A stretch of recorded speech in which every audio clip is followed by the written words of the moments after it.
Bonjour, je vous emmène au festival La Cause des Femmes qui fédère les acteurs tels que les associations, les administrations, les élus locaux, nationaux, les professionnels de santé, du logement, les avocats, les médias et travaille sur la prévention auprès des jeunes comme les lycéens et les étudiants de Chambéry au Grand Genève. Suivez-moi.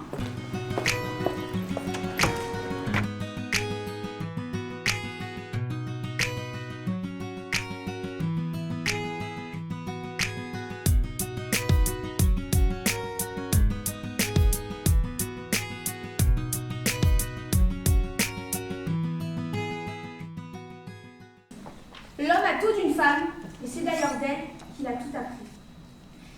Il me vint maintenant à l'idée qu'au-delà de ça, les plus grandes marques font mijoter dans leurs ateliers leurs plus belles créations.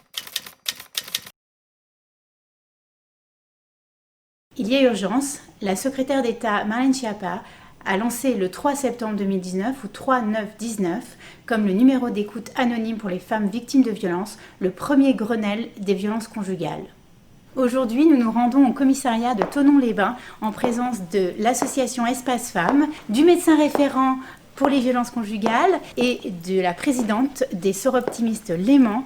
Et nous nous rendrons après à Bonneville afin d'échanger sur les expériences locales dans le Chablais et en Haute-Savoie. Bonjour. Bonjour. Je vous laisse entrer si vous voulez voir L'espace. Plutôt petit, comme vous pouvez le voir. Donc le bureau de l'unité de protection sociale, les 2 effectifs qui sont dédiés à ce groupe.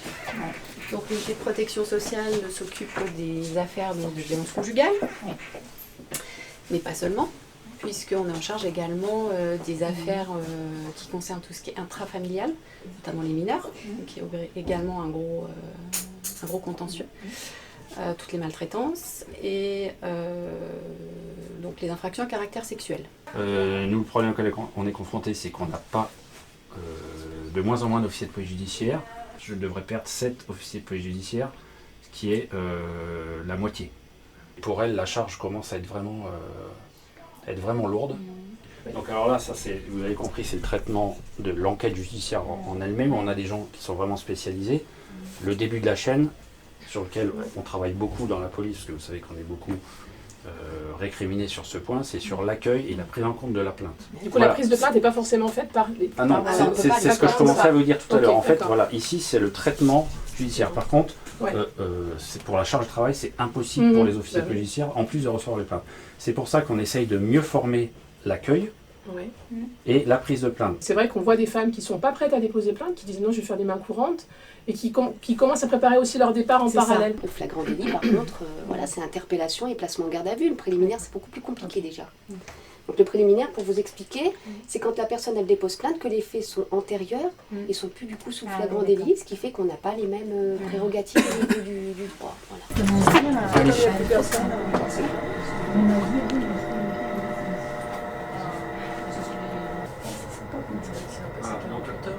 Ici, nous avons 4 cellules. Ça, c'est les cellules pour les garder à vue. D'accord. Voilà, donc comme vous voyez, on n'a pas forcément envie d'y rester, mais bon, il y en a qui reviennent.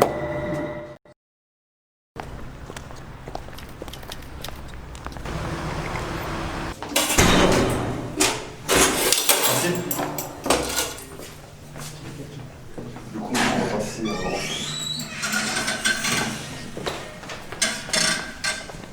Donc, les parloirs, c'est les lieux de rencontre entre les familles. D'accord. Donc, il y a possibilité de se rencontrer d'une à 3 fois par semaine. Alors, l'établissement, il a plus de 30 ans. Il a été rénové en 2011. D'accord. On passe d'abord par du soin, par une reconnaissance des faits. Après, on peut envisager un retour à une rencontre possible, mais souvent les victimes en fait demandent à les revoir immédiatement.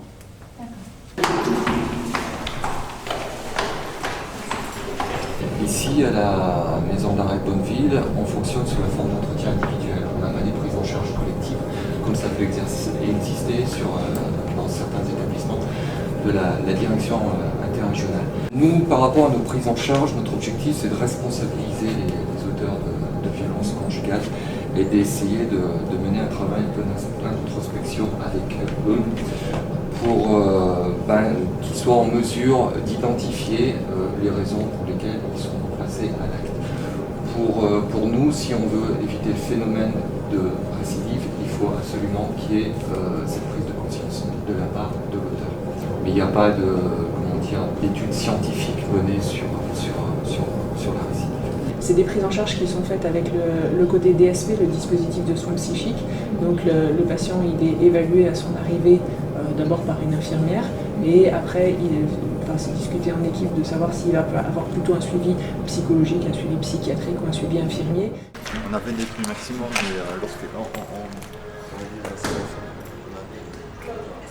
on peut être une dizaine de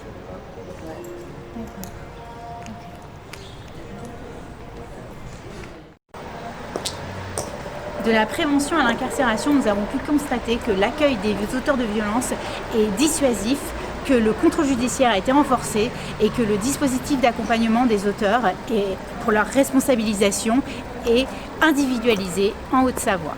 C'était Chablais Backstage, rendez-vous le mois prochain.